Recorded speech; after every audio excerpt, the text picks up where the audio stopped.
Pour démarrer du coup, un petit ordre du jour, assez simple. On va dérouler, sur l'automatisation de pouvoir, reprendre un petit peu le contexte et l'origine et après on a choisi d'être, orienté sur, du concret sur, des cas qu'on a rencontrés, qu'on a mis en œuvre, que ce soit l'onboarding, les flux de données, tableau de bord.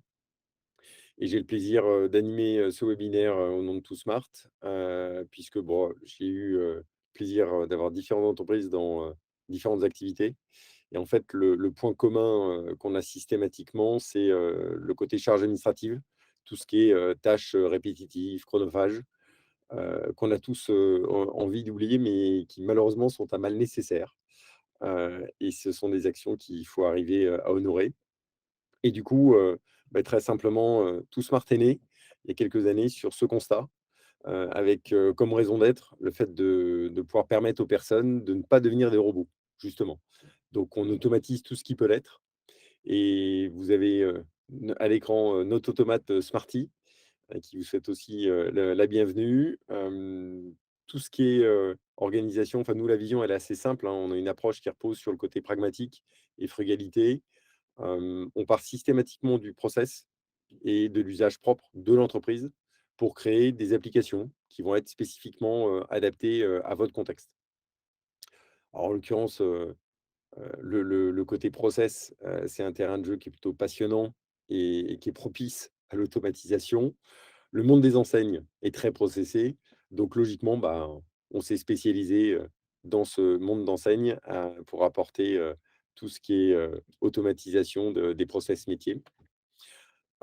Pour démarrer, un point clé pour nous, c'est, d'arriver à s'aligner sur une évidence, c'est que le temps, c'est, la ressource ultime. C'est la ressource ultime, d'égalité. C'est un des seuls sujets où qu'on soit, petit, grand, pauvre, riche, qu'on soit un athlète, ou, qu'on soit un touriste, on a tous le même quota de temps. C'est une ressource qu'on ne peut pas créer. Alors du coup, chez ToSmart, nous, on a décidé de l'optimiser via justement les automatisations dont on va parler tout à l'heure. On a un seul objectif, nous, c'est de permettre à chacun de se concentrer sur les tâches qui ont plus forte valeur ajoutée. Le côté relationnel restera sur l'humain, pardon. Et du coup, plus on libère du temps pour ce relationnel, meilleur, il va être, au quotidien entre les personnes. Alors, pour, démarrer, on a choisi de démarrer par la définition de l'automatisation. Alors, on parle d'automatisation au niveau informatique, on peut en parler en termes, d'automatisation, on peut parler d'infrastructure, ou de SI. Sur tout ce qui est automatisation, on peut faire les différentes terminologies. Donc ça consiste à utiliser le logiciel pour créer tout ce qui est instructions et processus qui sont reproductibles, pour, soulager les interventions, humaines. Alors, ça c'est le côté définition. Maintenant, nous, on aime bien, notre ami Jamy et on voulait vous partager, un petit peu depuis quelle période, justement l'automatisation était arrivée. En faisant quelques recherches assez simples, on se rend compte que depuis l'Antiquité, ils s'interrogent sur l'automatisation, des processus. Sur la gauche, vous avez, l'ingénieur Héron d'Alexandrie, qui a été un des pionniers justement du terme d'automatisation. On l'a aussi connu sous le nom de Mechanicus. En fait, il est inventeur, il est devenu célèbre, pour, son invention, d'ouverture de porte pour le temple d'Alexandrin. Donc vous avez le schéma qui reprend un peu le fonctionnement. Côté du temple, ils avaient mis un récipient à moitié rempli d'eau avec un feu, qui était sacrificiel et il y a un système assez simple que l'air qu'il contenait se dilatait sous l'effet de la chaleur. L'eau allait couler, dans un récipient moyennant un tuyau et il était équipé de roues et de chaînes qui étaient reliées aux portes. Et du coup, plus le récipient devenait lourd, plus il s'abaissait et plus il s'abaissait, plus les portes s'ouvraient. Et après, quand le feu était éteint, un système inversé sur une pression négative qui faisait que les portes se refermaient par le retour de l'eau. Donc ça, c'est depuis l'Antiquité, on peut dire que ça date. Et quelques semaines plus tard, en 1745, Edmund Lee, lui, a créé, un système permettant au moulin à vent de tourner de façon automatique et de façon autonome surtout, qui s'appelait à l'époque, de façon à aligner les moulins avec les directions du vent. Donc on était déjà sur les prémices, en fonction des métiers, de l'automatisation. Quarantaine d'années plus tard, vous avez la dernière photo qui, reprend l'invention, du premier métier à tisser, à vapeur. Historiquement, en fait, c'est la force de l'humain et des animaux qui était un facteur limitant avec cette, création, bah, ça a entraîné une véritable révolution dans la production industrielle. Évidemment, s'en sont suivies, une multitude, d'automatisation industrielle, informatique et autres. L'enjeu de démarrer sous cet angle-là, c'était de rappeler que ce sujet de l'automatisation, en fait, il n'est pas nouveau, il date pas d'hier, mais il était fait par contre historiquement de façon très fragmentée et aujourd'hui, l'automatisation, elle est devenue une approche systématique qui est applicable à toute l'entreprise. L'aspect technologique est hyper important parce que toutes les technos pour la mise en œuvre, des automatisations sont de plus en plus accessibles, ce qui évidemment, accélère son déploiement. Alors, on voulait reprendre quand même l'intérêt, immédiat de l'automatisation, même si tout le monde en a, une première perception. Chez ToSmart, on le résume sur l'efficience et la productivité, mais par contre, on a une approche, orientée, forcément, business où, pour nous, il y a 3 enjeux clés dans les organisations, et ces 3 enjeux clés sont concernés par tout ce qui est automatisation. C'est le côté individu, le côté produit et le côté entreprise. Côté individu, l'automatisation va permettre d'augmenter la réactivité et de faire gagner du temps aux personnes. Ça va apporter du confort. Côté temps de cerveau disponible, la charge mentale qui est allégée.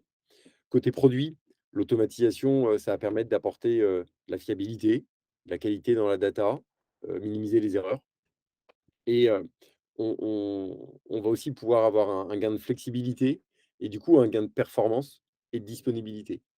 Et sous l'angle de l'entreprise, l'automatisation, on parle de meilleure compétitivité sur, les différents sujets de productivité et de pilotage.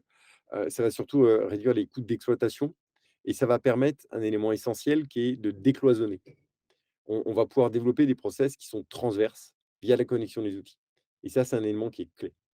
Alors, on parle des gains, c'est aussi bien de parler des risques. Le principal risque, en fait, de l'automatisation, c'est de vouloir trop en faire.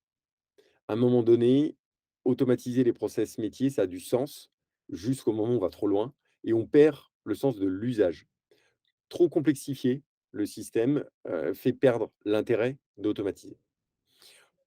Pour le résumer sur le côté automatisation, c'est que pour automatiser, hem, un process métier, il faut justement arriver à en faire un schéma de process, donc il faut le processer et pour le processer, il faut prendre du recul, prendre de la hauteur sur son organisation, sur ses pratiques.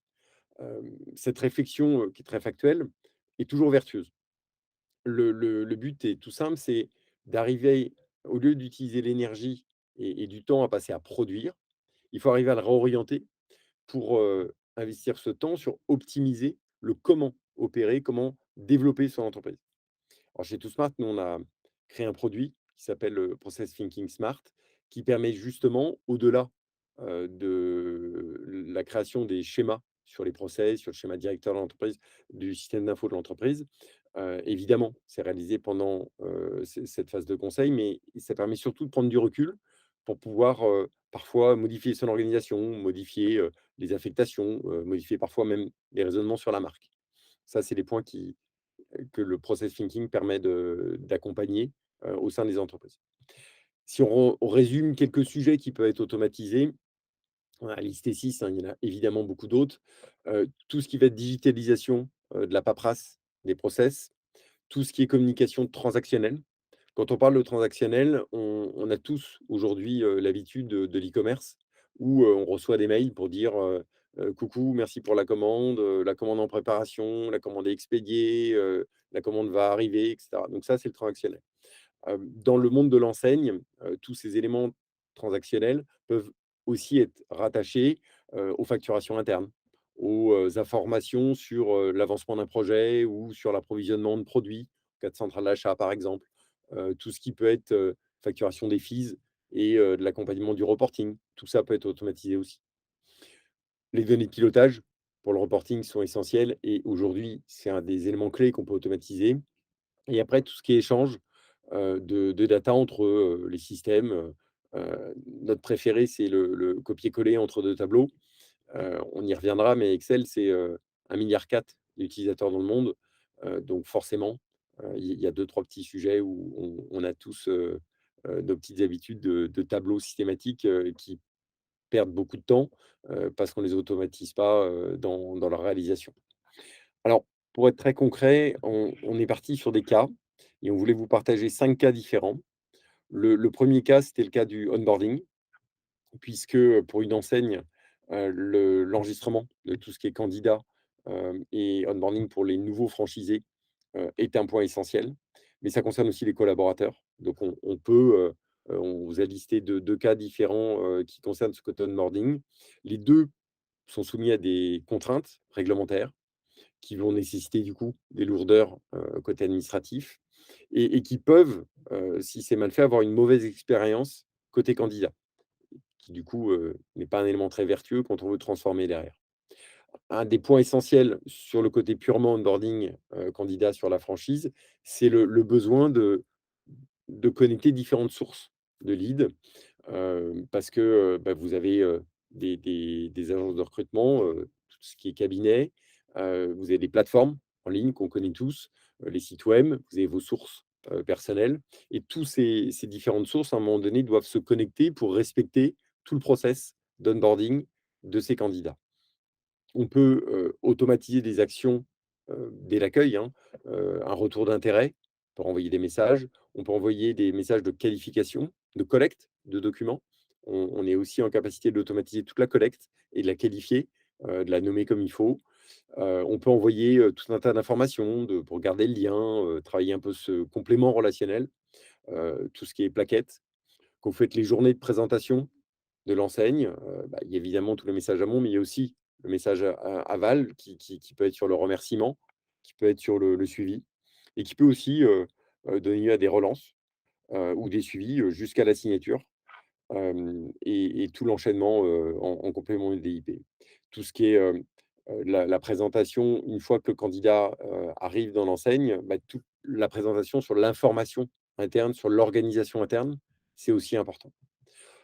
Le Canboarding, on vous a mis 2 schémas ici, peut aussi concerner le côté collaborateur, puisque, on peut automatiser évidemment, l'arrivée d'un collaborateur, que ce soit, la collecte de ces informations, les promesses, d'embauche, les contrats de travail, l'intégration pour alerter de son arrivée, pour accéder au badge, de l'entreprise, pour lui commander un ordi, un email ou tout un tas de choses.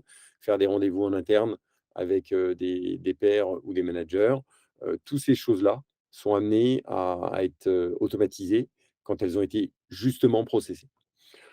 Dernier point sur le côté onboarding, sur le côté, création, on a aussi participé sur, en cas d'installation physique pour les enseignes du retail, il y a des étapes assez lourdes sur l'implantation de magasins, avec un enchaînement assez fort et surtout du multi-interlocuteur.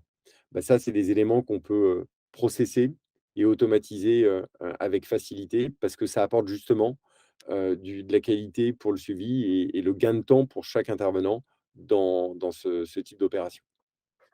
Le deuxième cas qu'on voulait vous partager, cas de digitalisation de process d'intervention. Là, on est plus sur un côté, installateur, un peu type, en l'occurrence, là, c'est, tout ce qui est pergola, fenêtres, volets roulants et ce genre de choses, où, on a digitalisé l'ensemble du process, étape, du réseau. En l'occurrence, on était, réellement dans un monde de bannettes, une douzaine de bannettes.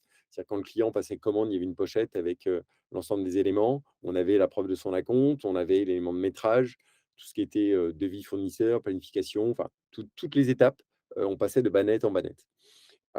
Du coup, bah, vous avez une partie du process, à l'époque, on avait fait en papier, je vous ai mis la version papier parce que je trouvais ça plus rigolo et sympa et ça faisait un clin d'œil aussi, pour, avant le côté digitalisation et l'intérêt de cela, c'est que, dans tout le process, l'équipe en place, en fait, avait la visibilité des dates d'intervention. C'est-à-dire quand il était avec un prospect, il pouvait communiquer sur: «Bah, tiens, en ce moment, on intervient à telle date». Par contre, ils occultaient complètement toutes les commandes qui étaient enregistrées, qui n'étaient pas encore planifiées et qui, du coup, beh, pouvaient provoquer des décalages de quelques semaines pour l'installation, du prospect en question.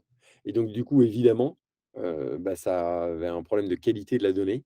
On a automatisé tout cela, ce qui a permis, d'apporter, du coup, beaucoup plus de transparence et de qualité et d'éviter de passer son temps à appeler pour décaler, les chantiers parce qu'en fait, on était en retard, simplement parce qu'on n'avait pas intégré toutes les données qu'on ne pouvait pas compiler. Alors, on vous a fait des représentations avec, des données, évidemment fictives, pour vous projeter sur, un rendu. Le sujet de tableau de bord, quand il est en digital, il est toujours plus complet que quand il est en papier et qu'on doit étaler toutes les feuilles et qu'on doit essayer de toutes les regarder. L'automatisation, tout ce pilotage et toutes ces KPI et ces suivis permettent d'avoir une vraie exploitation.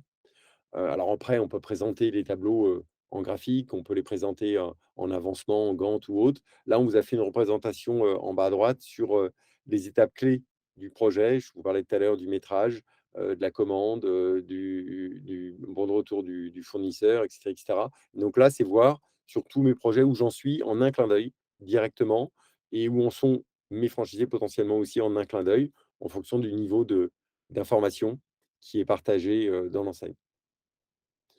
Troisième cas qu'on voulait, partager avec vous, c'est celui automatisation des flux de données.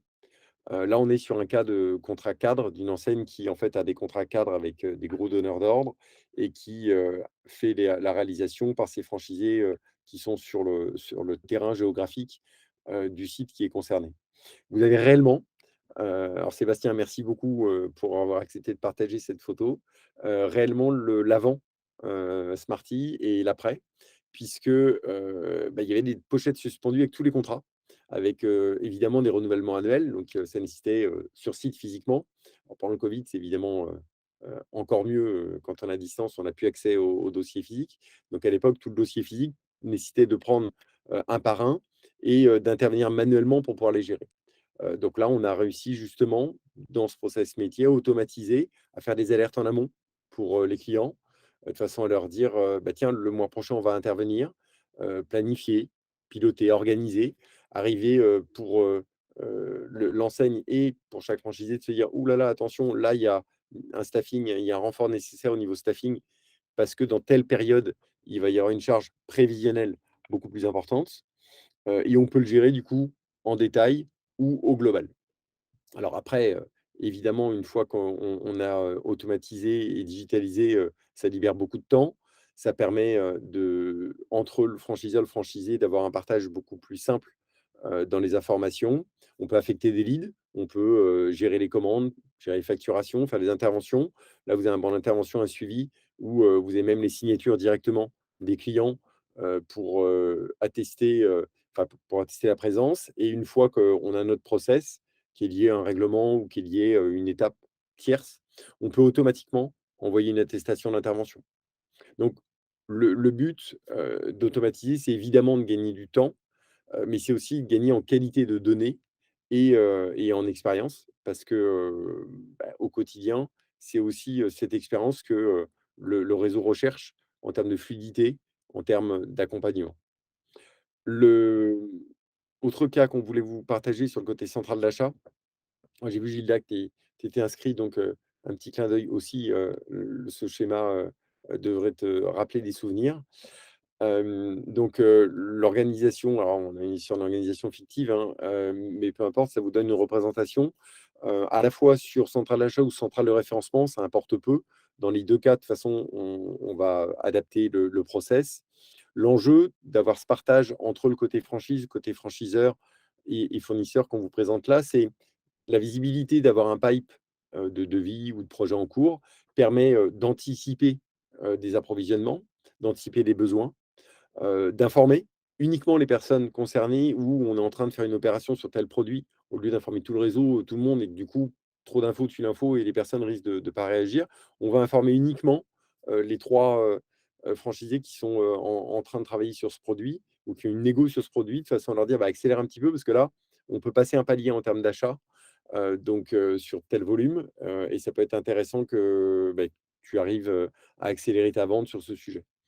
Hem, sur le principe d'arriver à avoir une visibilité sur toutes les commandes, ça permet, de piloter ses approvisionnements, de piloter son accompagnement et d'avoir, une vision soit en centrale d'achat, soit en centrale de référencement, d'avoir une vraie vision, sur le pipe de réalisation et les besoins de son réseau. Donc ça, c'est des points qui sont essentiels aussi pour les enseignes. Le dernier point, qu'on voulait partager avec vous, c'était le côté, tableau de bord. Tableau de bord parce que, bah, on a tous l'habitude, notre bonne vieille calculette et nos tableaux Excel, qui partent à peu près dans tous les sens. tous sont pas d'une beauté absolue. En tout cas, on a souvent beaucoup de sources différentes et de travailler, toutes les données est souvent, complexe. J'expliquais tout à l'heure le volume d'utilisateurs, d'Excel, donc on a parfois la fâcheuse tendance d'avoir une idée, on fait un Excel et puis on les cumule, on ne sait plus où ils sont. Donc le côté tableau de bord, nécessite aussi de se poser sur, les critères clés, tout ce qu'on appelle les KPI, qui vont être spécifiques, au métier pour, piloter l'activité. Donc l'enjeu, pour le coup, pour une enseigne, de fixer ça aussi, c'est d'arriver à orienter et ça fait partie du coaching, hein, de vos franchisés, de leur dire, «Les points clés pour toi, c'est ça, ça et ça». Et donc c'est important aussi de le driver de la sorte. On peut le présenter de différentes façons. On peut avoir des représentations, sur, des niveaux d'avancement, sur, des étapes d'action ou, on peut aussi avoir en tant qu'enseigne une visibilité sur, mes différentes franchises, mes différents, points de vente et avoir, par critère, j'en ai pris 3 parce que c'était facile et très lisible, l'évolution de chacun sur chaque critère. Ça permet de mieux accompagner. Donc l'automatisation entre les systèmes que vous avez, doit permettre de piloter avec efficacité, votre intervention, votre accompagnement et tout le suivi que vous faites vis-à-vis de vos franchises. Voilà les 5 cas qu'on voulait, vous partager, ce matin. Sur les raisons d'automatiser, évidemment, c'est gagner en efficacité. Le gain de temps nous vient toujours en tête, et le fait de se concentrer sur l'essentiel. Sur le côté efficience, en fait, ce qu'il faut retenir, c'est qu'on a eu historiquement, l'habitude, de par des gros éditeurs, d'avoir un ERP très monolithique. Ce fonctionnement-là est dépassé aujourd'hui. On a plutôt besoin d'avoir un écosystème de microservices qui sont tous interconnectés entre eux et dans le même temps, les DSI, travaillaient les sujets vraiment sur des verticales dans l'entreprise, que ce soit sur le RH, que ce soit sur les achats, que ce soit sur les sales, que ce soit voilà, très siloté. Et l'enjeu justement, quand on veut être efficace, c'est de désiloter ce système d'infos et de faire communiquer les outils entre eux. Donc quand on veut plus d'efficience, plus de productivité, c'est justement le point clé, c'est arriver à désiloter tout ça et comme il y a souvent énormément de masse d'informations, si on n'automatise pas, humainement, c'est quasi pas possible de pouvoir, l'honorer. Donc voilà les points qu'on voulait, vous partager en résumé. Merci à tous, pour, cette participation. J'espère que le contenu vous a intéressé. On a tenu le timing, justement pour le respect des horaires de chacun. Moi, j'avais reçu des questions. S'il y a d'autres questions dans le chat, n'hésitez pas. Sur la parole est à vous pour le coup. Ça, c'était pour Jeanne. Sur les questions que j'avais eues en attendant que vous puissiez en rajouter, il y avait le fait d'automatiser les tâches. C'était intéressant, mais que font les équipes qui faisaient ces tâches? Donc ça, c'est toujours un point qu'on a dans l'ensemble des rencontres. Aujourd'hui, tout ce qui est tâches répétitives, chronophages, on peut quand même largement considérer que c'est pas super épanouissant et qu'il y a pas, un plaisir certain à le faire. Donc tout le monde a plus de valeur, à faire d'autres choses et la première des valeurs, c'est de développer, le relationnel au sein du réseau, de donner du temps, que ce soit en interne ou en externe pour, du partage des sujets. Voilà, c'était le point clé. Alors j'en ai reçu une autre sur le sujet, c'était, quel intérêt de créer un process spécifique vis-à-vis, d'un outil, du métier? Les outils métiers, alors tout ce qui est éditeur, c'est, outils métiers, donc ça, c'est le monde des éditeurs est très touffu. On a des milliers d'outils qui existent, dans le monde. Les outils sont majoritairement tous fabuleux, hein. Ils ont énormément de fonctionnalités dédiées, au métier. Donc c'est une énorme qualité, mais c'est aussi ce qui fait, un inconvénient, c'est que, vis-à-vis de l'usage qu'on peut avoir, c'est plus complexe parce qu'on a un outil, générique, très global et qui, du coup, sera moins efficace que quelque chose de très spécifique qui va apporter la valeur, pour l'enseigne. une fois que ça a été processé, organisé selon les règles de l'enseigne. Voilà, messieurs, dames, j'ai pas d'autres retours pour l'instant. Si Merci. vous avez une dernière question. Moi, non, c'est bon. Ah si, j'ai une question sur le côté mobile. Est-ce que l'administratif se fait énormément sur ordinateur? Du coup, comment le faire en mobile? Bah, aujourd'hui, de toute façon, en 2022, tout doit désormais être mobile, hein. La question se pose même pas. Tous les outils avec le système qu'on appelle du web app permet de pas développer des applications spécifiques sur Android et iOS, mais d'être accessible sur un navigateur web. Et on peut même optimiser des écrans de façon, dédiée, sur le développement qui est fait pour, justement s'adapter au côté mobile. J'étais hier sur un échange avec un paysagiste, qui a ses équipes sur le terrain, et qui du coup, bah, n'ont pas d'ordinateur sous la main et l'enjeu est d'être, efficace, par rapport à son sujet. Au niveau du process, on doit définir un cahier des charges où une étude peut être menée pour bien délimiter le projet. Alors les 2 sont possibles. En ce qui concerne ToSmart, nous, on a arrêté tout ce qui est cahier des charges parce que, on passe souvent beaucoup de temps à les lire et quand on est à la Xème page, on ne se souvient plus ce qu'il y avait 10 pages avant et c'est très complexe d'arriver à en prendre la hauteur. Donc, on fonctionne c'est pour ça que je parlais du process thinking tout à l'heure, on fonctionne que sur des phases, d'études, sur une orientation process. Pour délimiter le projet, pour pouvoir justement, avoir cette prise de hauteur, de se dire: «OK, dans mon process, au final, je me rends compte physiquement, en fait, que là, il y a un trou dans la raquette ou que, bah, là, il y a une action auquel je n'avais pas pensé ou une action qui serait vertueuse à ajouter».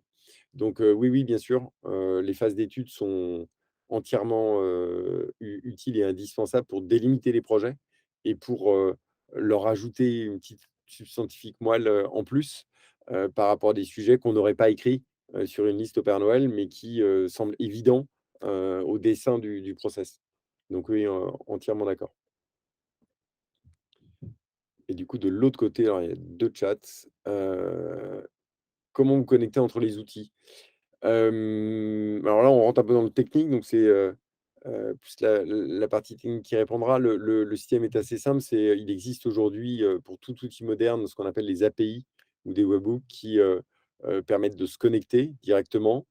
On a, aussi une possibilité de faire des imports de fichiers et c'est vrai que, les imports, permettent on peut envoyer des fichiers ou des informations par mail et automatiquement, on peut les récupérer pour, les ajouter, dans les bases de données, en l'occurrence. Donc ça, c'est un sujet qui, est aussi honoré par tout le côté, automatisation.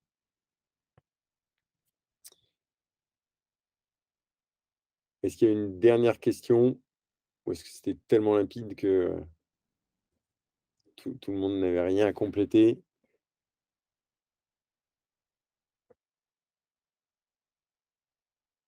Eh beh, écoutez, c'est parfait.